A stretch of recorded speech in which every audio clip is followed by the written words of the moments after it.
Primeiro, sejam todos bem-vindos em nome de Jesus, mais uma vez, na casa de Deus. Este, como disse Jacó, não é outro lugar senão a casa de Deus e a porta do céu. E quando a gente vai à casa de Deus, a gente tem que aproveitar todos os momentos, amém? Para absorver da sua graça e da sua palavra tudo aquilo que Ele quer falar conosco. Hoje é o culto da ceia do Senhor, e esse é o culto mais especial da igreja, que a gente espera todos os meses para juntos celebrarmos a Deus. E começando, eu queria dizer aos meus irmãos que o nascimento de Jesus foi a coisa mais brilhante que poderia ter acontecido. A vida de Jesus, os ensinamentos de Jesus, tanto na sua fala, como no seu ministério, como nos milagres, e são tantos, a ponto de João dizer que se ele tivesse que escrever, o mundo inteiro não caberia de tanta coisa boa que Jesus fez. E nos ensinamentos de Jesus, a gente absorve muita coisa, a gente aprende. A cada palavra, a cada passo que Jesus dá, a gente aprende muito. Por isso é bom que a gente leia a palavra de Deus, os evangelhos, porque lá está escrito aquilo que Jesus falou, e Ele nos ajuda muito na nossa caminhada do dia a dia.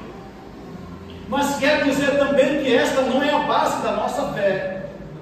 E me ouça, por favor. A base da nossa fé não é aquilo que Jesus disse, nem também aquilo que Jesus fez dos seus milagres. Eles são muito importantes e a gente precisa crer de todo o nosso coração. Mas a base da nossa fé está baseada nos 3 últimos dias que Ele passou aqui, que seria a sua morte e até a sua ressurreição. Por que falo isso? Porque é aqui que nós encontramos perdão na sua morte. Foi na sua morte que Ele levou os nossos pecados sobre si, amém? Foi por causa da sua morte e ressurreição que nós temos vida e vida em abundância. Foi na sua morte e ressurreição que Ele fez o que nenhum outro homem poderia fazer, a não ser Ele enviado do céu, abrindo um caminho para que todo ser humano passasse por Ele e fosse salvo. Amém? Então, o resumo da vida de Jesus, que é o fundamento da nossa fé, está na sua morte e ressurreição. Amém? Então esta mesa representa tudo isso. Depois vamos falar um pouco mais sobre isso. Hoje a minha palavra é um pouco mais breve do que de costume. Então por isso talvez falo um pouco mais rápido e vou correr um pouco mais.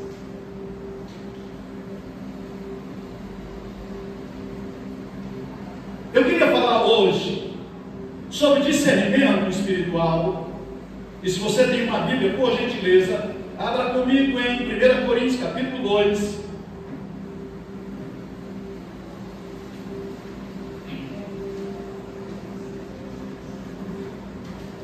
1 Coríntios capítulo 2, versículo 14 e 15.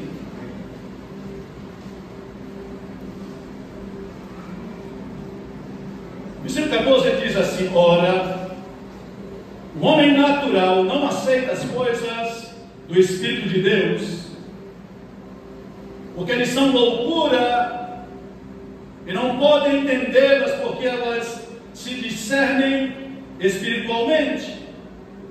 Porém, o homem espiritual julga todas as coisas, mas ele mesmo não é julgado por ninguém. Amém? Eu comecei pensando,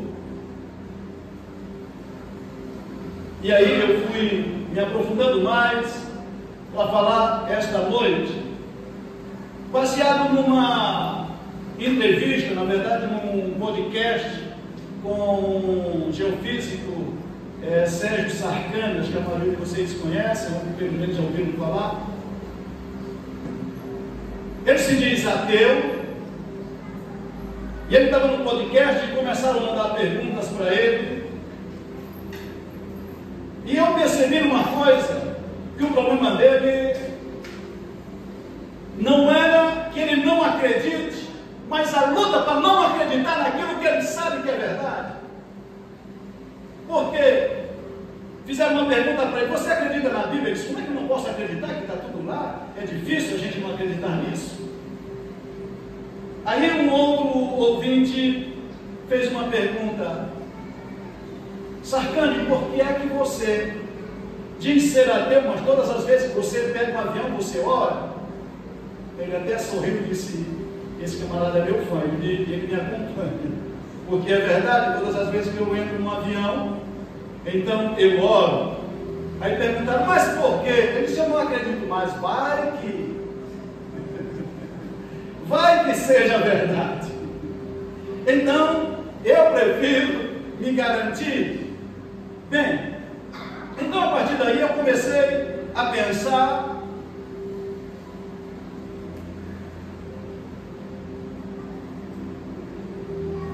Por que às vezes as pessoas sabem da verdade, mas não querem admitir no seu próprio espírito? E quantas vezes a gente tenta de todas as formas abrir a cabeça das pessoas para que elas acreditem na Bíblia, mas quanto mais você tenta convencê-las, parece que mais afasta elas. E aí o texto que nós lemos diz que o homem natural não pode compreender as coisas espirituais, porque elas se discernem espiritualmente.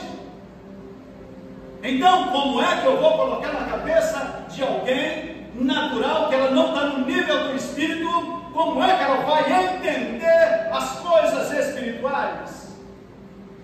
Por mais que de alguma forma ela tente compreender, mas jamais haverá uma revelação clara, porque não é uma questão da mente, mas é do espírito.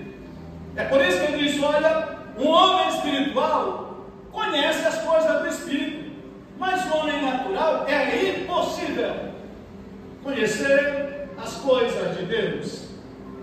E eu quero ler algumas passagens com os irmãos. Vamos ler o versículo, é o capítulo 1, versículo 18, é só na mesma página, ou talvez uma última página. Ele diz assim, versículo 18, capítulo 1, versículo 18 de 1 Coríntios, tá? Certamente a palavra da cruz é loucura para os que se perdem, mas para nós que somos salvos é poder de Deus. Pois está escrito: destruirei a sabedoria dos sábios e aniquilarei a inteligência dos instruídos. Aí faz a pergunta: onde está o sábio? Onde está o escriba? Onde o inquiritor deste século? Porventura não tornou Deus loucura a sabedoria do homem? Visto como na sabedoria de Deus o mundo não conheceu por sua própria sabedoria, aprove a Deus salvar os que creem pela loucura da pregação. Porque tanto os judeus pedem sinais, como os gregos buscam sabedoria. Mas nós pregamos a Cristo crucificado, escândalo para os judeus e loucura para os gentios. O que ele está dizendo? Não é uma questão de intelecto, porque se fosse, ele diz, os homens intelectuais, os sábios, não deveriam ter matado Jesus, não deveriam, olhar para Jesus e a sua palavra e dizer que é loucura. Por isso que ele diz: olha, para os homens a pregação é loucura. E quantas vezes a gente é considerado como louco? Por quê? não está no entendimento. Por mais que a pessoa procure, ela jamais conseguirá compreender as Escrituras. Lembra uma vez que Jesus se encontrou com um homem sábio chamado Nicodemos? E Nicodemos pergunta para Jesus, aliás, ele começa dizendo para Jesus: Senhor, ninguém faz as coisas que tu fazes que não seja da parte de Deus. Lembram disso? E ele era um mestre em Israel. E Jesus disse: Nicodemos, ninguém pode ver o reino de Deus se não nascer de novo. E Nicodemos questiona: como isso?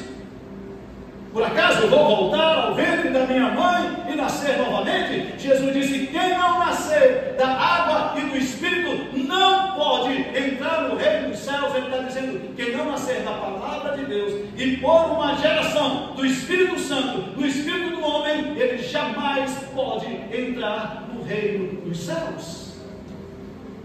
O que isso significa?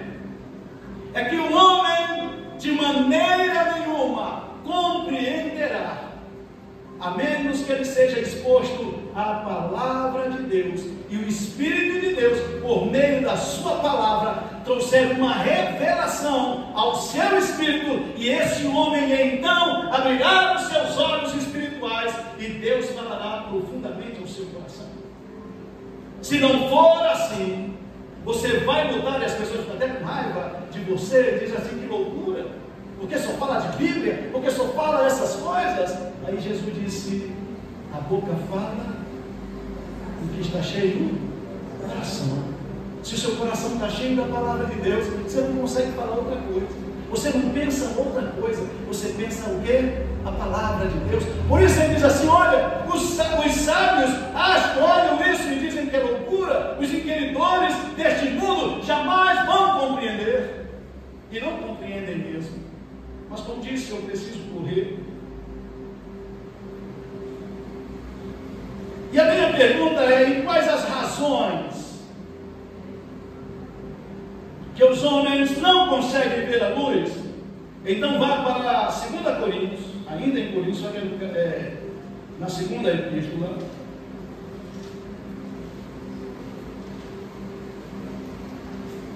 capítulo 4,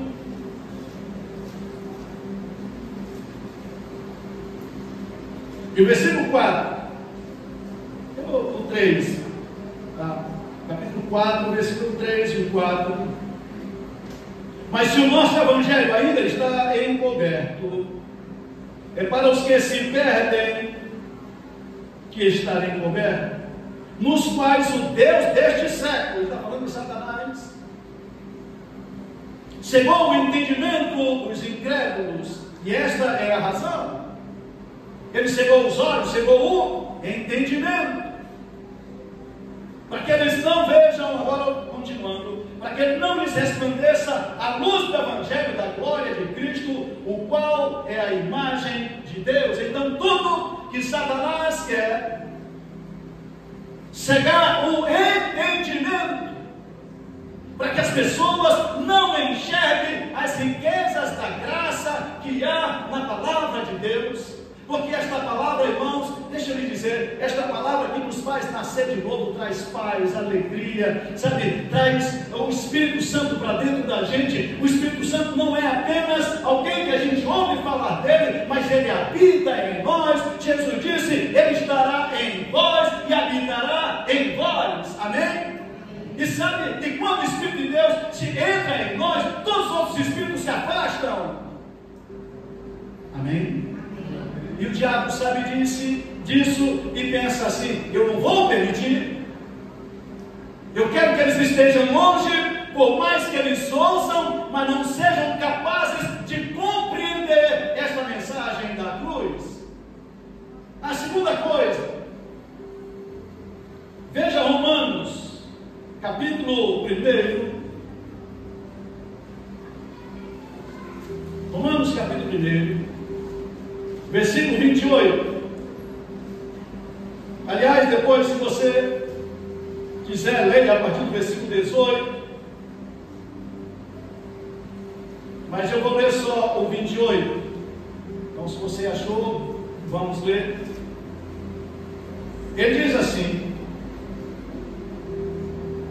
E por haver desprezado o conhecimento de Deus, o próprio Deus nos entregou a uma disposição mental reprovável para praticarem coisas inconvenientes, ou seja, lutaram tanto contra Deus, transformaram a verdade de Deus em mentira, transformaram a imagem do Deus Criador em imagem de homens e de criaturas. E ele está dizendo, por isso, quem agora os entrega já não é mais Satanás, mas o próprio Deus os despreza.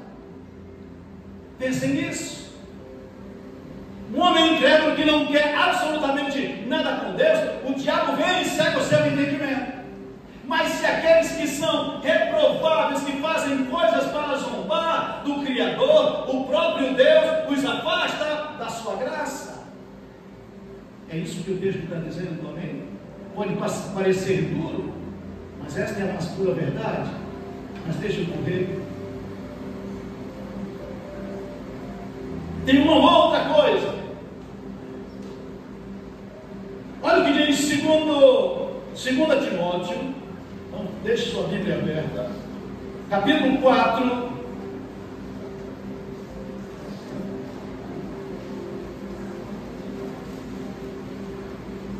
Capítulo 4. Versículo 3.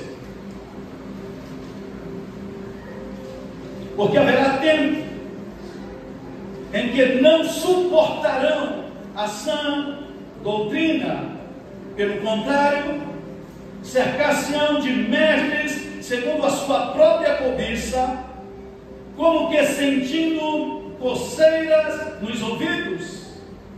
Agora Paulo diz assim: há um outro tipo de gente que vão se cercar de mestres segundo o seu próprio entendimento, e ouvirão palavras que são de homens, e sentirão como um comichão nos seus ouvidos, para não ouvir ou aderir à sã doutrina.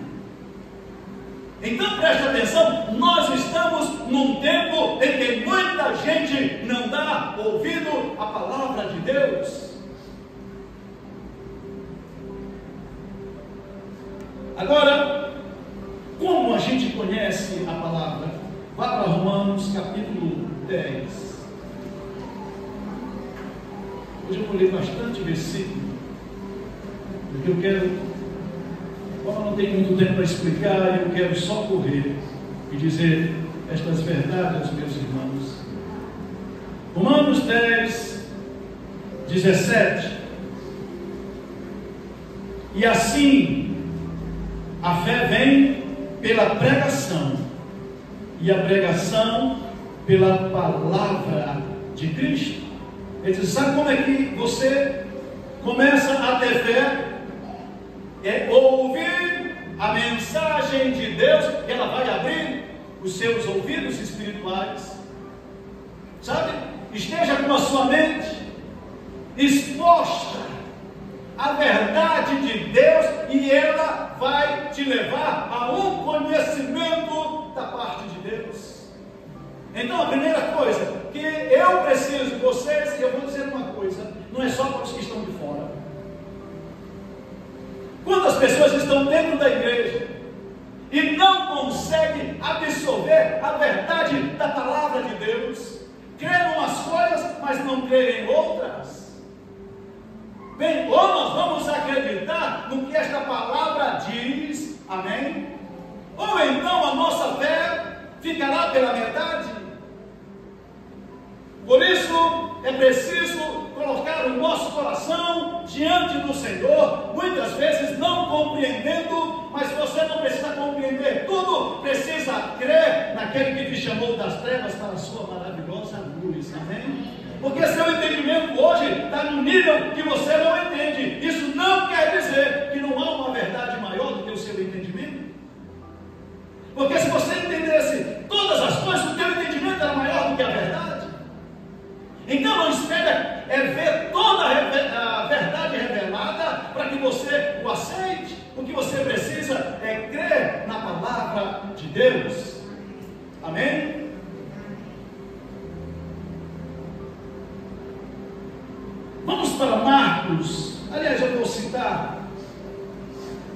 Porque isto, como disse também, veio pela revelação, Marcos 16. E aquela história que Jesus, eu não vou ler, se você quiser depois anote. Jesus vinha conversando com seus discípulos e perguntou: o que é que os homens dizem sobre o Filho do Homem, sobre si mesmo?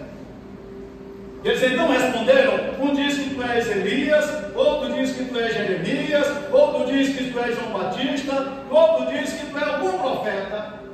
E Jesus olhou para eles e disse: e vocês, o que é que dizem a meu respeito? Aí o versículo 16: então Pedro, levantando-se, disse: tu és o Cristo, o Filho do Deus vivo. Aí Jesus disse o que para ele? Bem-aventurado és tu, Simão Bar-Jonas, que não foi carne e sangue que te revelou, mas o meu Pai que está nos céus. E disse mais: tu és Pedro, e sobre esta pedra, e essa pedra é sobre este fundamento.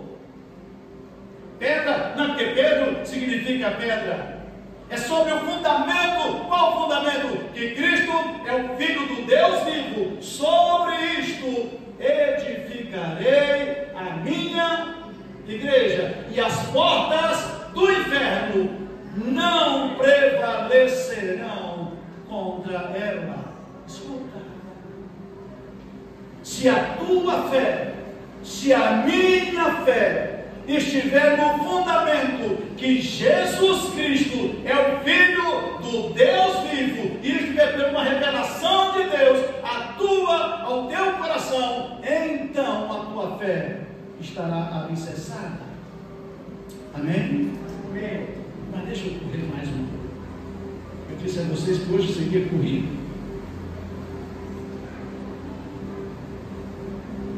Para nós cristãos, que o Espírito do Senhor já abriu o entendimento, não basta um conhecimento apenas inicial e você parar na caminhada. Porque o que eu vejo muitas vezes é que a pessoa tem um pouco da revelação de Deus e para ela parece que basta. Uma das coisas que me impressiona é que a maioria dos crentes, a maioria, crescem espiritualmente no conhecimento, no máximo 1 ano de crente. E se ele não conhecer as Escrituras nesse primeiro ano, ele fica um crente pela metade, ele não quer mais crescer, porque já acha que sabe tudo.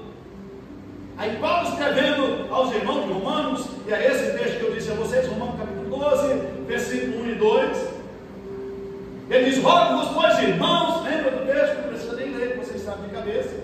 Amém? Vamos lá, vocês que são bons de Bíblia. Eita glória, eu gosto dessa igreja que são bons de Bíblia. Eita glória. Não é, não, Léo? Rogo-vos, pois, irmãos, pela misericórdia de Deus. Olha o que ele diz: que apresenteis os vossos corpos como sacrifício santo e agradável a Deus, que é o quê? O vosso culto racional. E não vos conformeis com este século, mas transformai-vos pela renovação de quê? Da vossa mente, para que vocês possam compreender ou experimentar qual seja a boa, perfeita e agradável vontade de Deus. Ele está dizendo assim: pelo amor de Deus, vocês que os olhos espirituais já foram abertos, eu rogo para que vocês não parem na caminhada. Aí sabe o que ele diz? Apresente o vosso corpo, não é só a sua mente. É que quanto mais eu me entrego a Deus, mais haverá revelação do Espírito no meu espírito. É isso que ele está dizendo. Então, se não pare, vá para o altar e torne-se como um sacrifício que será morto no altar.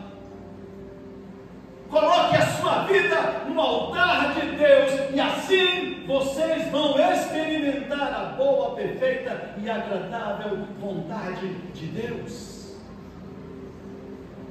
Então a palavra para mim, para você é: não pare. Seja transformada a sua mente, renovada a cada dia. Assim como as misericórdias do Senhor se renovam a cada manhã e a sua fidelidade é de geração em geração, assim a nossa mente precisa estar disposta a Deus até que esta mente encontre a mente espiritual ou a mente de Deus. Você comece pensando como Deus pensa. Amém? Eu não sei se vocês acreditam nisso, mas Deus quer que a gente tenha a mente dele.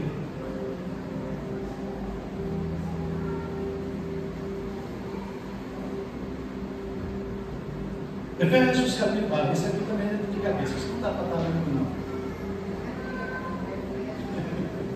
Esse aí tem que saber de cabeça, tem meu Deus do céu.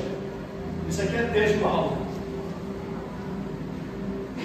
Efésios capítulo 1, versículo 16 e 17, ele começa dizendo no 15, né? Depois que ouvi a fé de vocês e o amor que vocês têm para com todos os santos, não cesse de orar por vós, fazendo menção em vós, nas minhas orações, para que o Deus do nosso Senhor Jesus Cristo, o Pai da glória, vos conceda espírito de sabedoria e de conhecimento. Espírito de sabedoria e de conhecimento.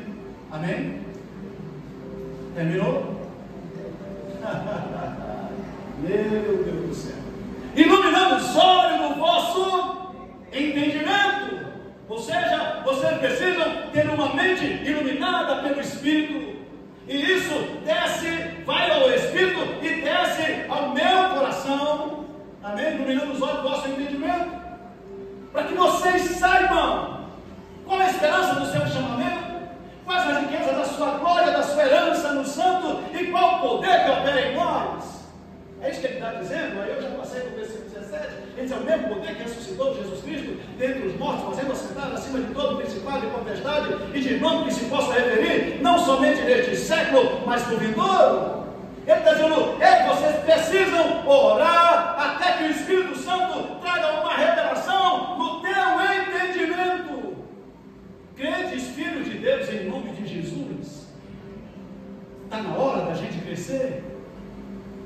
Está na hora, porque eu penso que muita gente está como aquilo que Paulo disse em 1 Coríntios capítulo 13, quando eu era menino, pensava como menino, falava como menino e agia como menino. E me parece que tem gente na igreja que já são velhos, mas pensam como menino, agem como menino, vivem como menino. Ele está na hora de deixar. Ele disse: e depois que eu cheguei à idade adulta, deixei para trás as coisas de menino. Amém? E aí ele diz: esquecendo das coisas que para trás ficam e avançando para as que estão diante de mim, prossigo para o alvo pela soberana vocação que há em Cristo Jesus.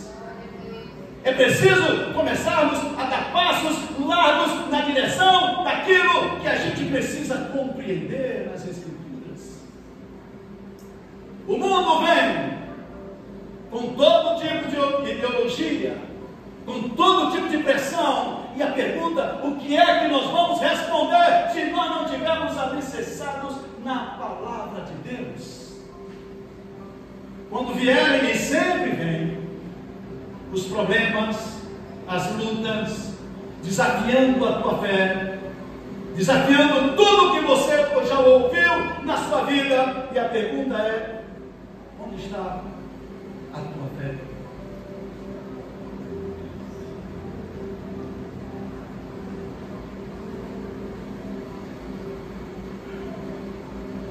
Primeiro Timóteo, capítulo 2.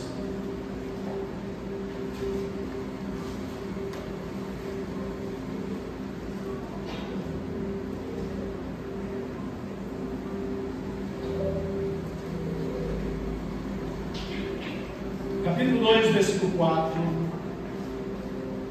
diz assim: o qual deseja que todos os homens sejam salvos. Ele quer o quê? Todos os homens sejam. Deus não quer que você se perca. Amém? Deus está de olho na gente. Mas não basta ser só salvo, mas que cheguem ao pleno conhecimento da verdade. Porque há um só Deus um só mediador entre Deus e os homens, Jesus Cristo, homem, o qual a si mesmo se deu em resgate de todos. Testemunho que se deve prestar em tempos oportunos. Ele está dizendo assim: olha, se depender de Deus, ninguém vai se perder. Se depender de Deus, Ele quer que todos cheguem ao pleno conhecimento da verdade. E pleno conhecimento da verdade não é só intelectual. E assim, olha para esta mesa aqui. Se você olhar só com os olhos naturais, isso aqui não passa de uma mesa ornamentada. Mas se os seus olhos espirituais estiverem abertos, seus olhos vão para além de tudo que você está vendo. Esta mesa representa a nossa salvação em Cristo Jesus, porque esta mesa representa a sua morte. O vinho representa seu sangue, o pão, o seu corpo, que ele diz que eu vou dar em favor de vocês. O sangue, lembra? É Mateus, acho que é Mateus 26, 28, é 28, eu me lembro muito bem, acho que é 26, 28. Este é o cálice da nova aliança, que é dado por vós. Ou seja, ele estava fazendo uma aliança, e esta aliança era com a sua própria vida. Então nós estamos diante de uma mesa que representa uma aliança que o Eterno fez com homens pecadores, mas que se reconhecem pecadores, mas que querem um Salvador. Jesus disse: se você quer, então eu faço uma aliança com você. E aí ele nos resgatou do império das trevas, como diz Paulo em Colossenses, capítulo 1, versículo 13, e ele nos transportou do império das trevas para o reino do Filho do seu amor. Então todas as coisas espirituais se discernem espiritualmente. Por isso, o homem natural jamais vai compreender aquilo que você faz no espírito, porque ele é apenas natural. Meus santos, o mundo espiritual, ele é mais real do que o mundo físico. Pense, por que Jesus morreu?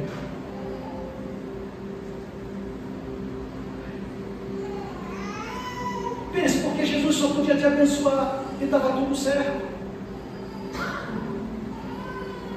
Não havia necessidade de Jesus morrer. Se a coisa ele ia te abençoar com uma casa, uma família abençoada, sabe, com bens, com saúde. Jesus não precisava morrer para isso. Lembra que ele abençoou muita gente? O tempo todo Jesus abençoava. Então não era esse o segredo.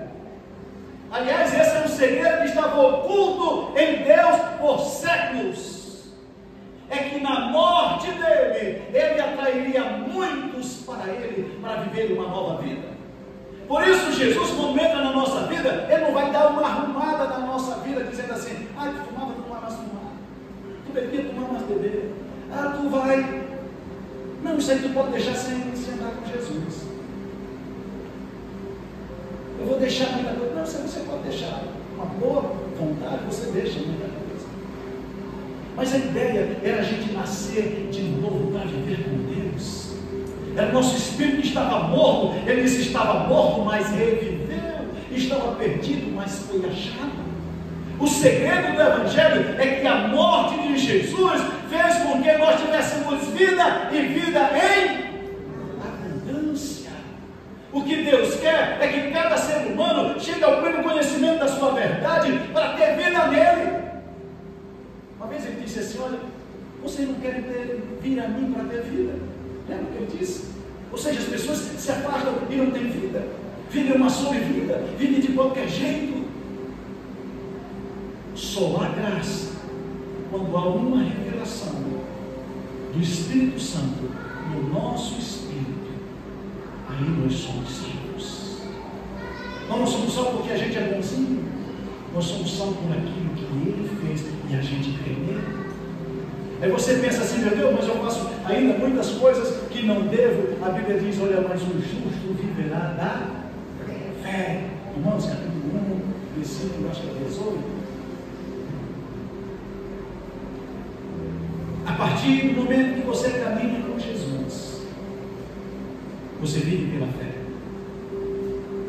Já não há mais quem te possa deter, porque os teus olhos espirituais são abertos.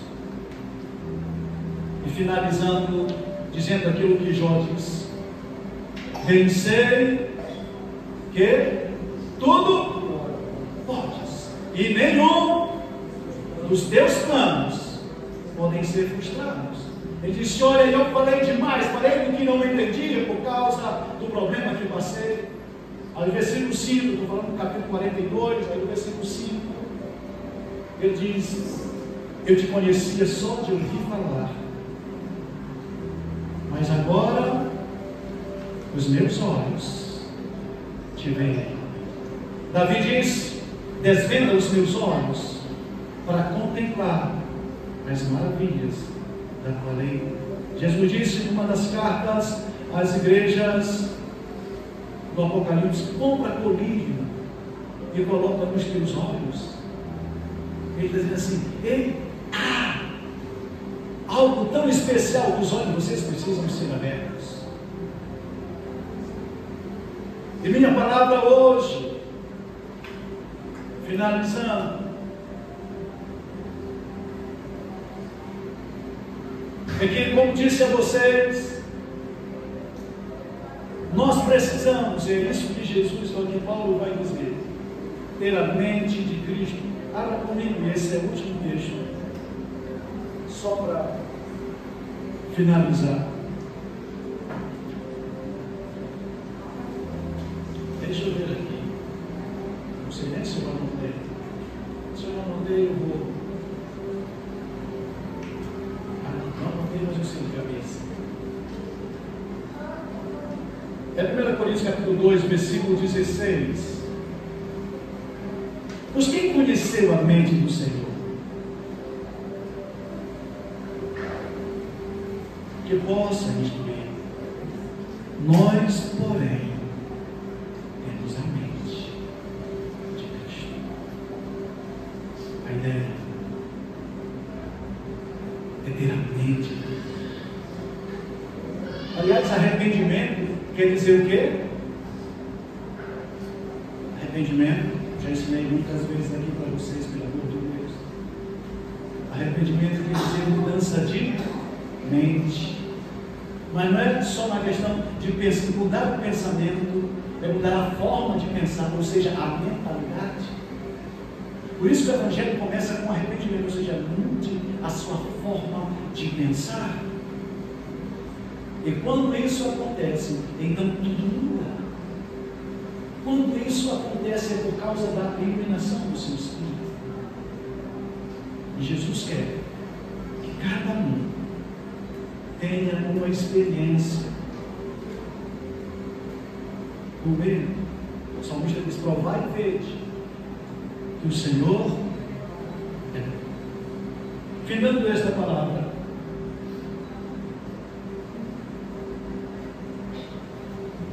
eu quero descer, porque agora nós vamos para a parte principal. Como disse, essa não é uma mesa da igreja, é uma mesa do Senhor. Mesa, ele está dizendo assim: venham para a mesa e vamos comer. Agora não era comer fruta, era comer dele. Imagina, ele chegar e dizer assim: olha, hoje nós vamos ter uma refeição. E a refeição vai ser o meu corpo. Vocês vão beber no meu sangue.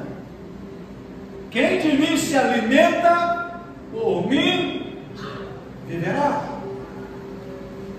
E aquele que não fizer parte do seu corpo, também não fará parte do reino dos céus. Pensem nisso. Como ele disse, imagina esse cálice bonito, cálice. Quando ele diz: esse é o cálice da nova aliança, do meu sangue derramado não é contra vocês, porque houve dois tipos. Um foi os judeus disseram que esse sangue caia contra nós e contra nossos filhos, lembram disso? Aí é terrível, porque ele cai como um juízo. Mas o que Jesus estava dizendo para os seus é: se vocês tomarem, ele não será juízo, mas ele será uma aliança que vocês terão comigo. E esta noite, enquanto nós celebrarmos ao Senhor, se você tem uma aliança com Deus, esta mesa é para você. Beba e coma da parte do Senhor. E como eu falei sobre discernimento, Paulo vai dizer assim: olha, vocês precisam discernir o corpo, porque se não fizerem isso, muitos morrem e outros estão doentes porque não discerniram bem. Ou seja, só um homem espiritual é capaz de discernir com clareza